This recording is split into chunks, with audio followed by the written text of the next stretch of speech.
Good evening. The family of a Dorset teenager who died after going missing have launched what they're calling a manifesto of change in her name to help protect the victims of sexual violence. They want measures introduced that would force the police to check whether suspects have other similar allegations of rape or serious sexual assault against them.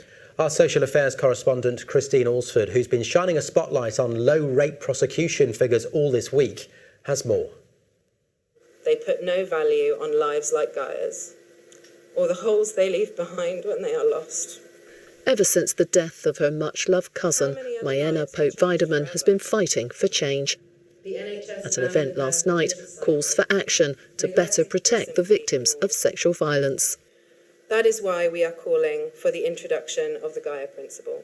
That principle would mean police forces had to check for similar allegations against a suspect when dealing with reports of rape or serious sexual offences, and that where multiple allegations exist, they would have to go forward to the Crown Prosecution Service all together, rather than one at a time, each in isolation.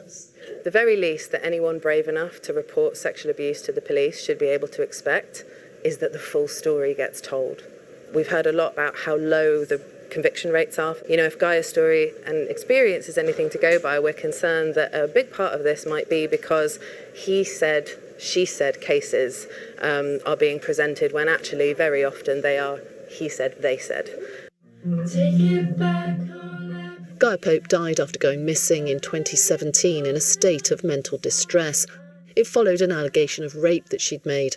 The case didn't go forward, but the man she'd accused was later prosecuted for sexual offences and sent to prison. Suggestions that Gaia's principle could lead to legal unfairness is dismissed by campaigners who say the balance is currently all wrong. How would having Gaia's principle help?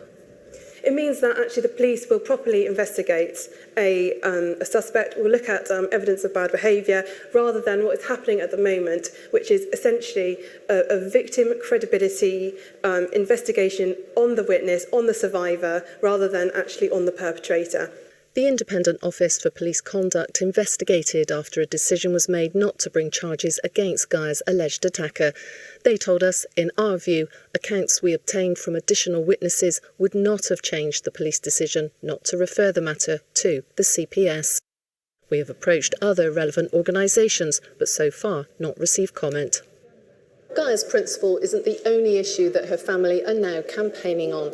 They're calling for improved funding for mental health services, and they've set up a petition asking Dorset Police to set up a specialist sexual offences unit. Gaia wanted to dedicate her life to helping others. Her family now hope her legacy will be changes that will achieve exactly that in her name. Christine Alsford, ITV News.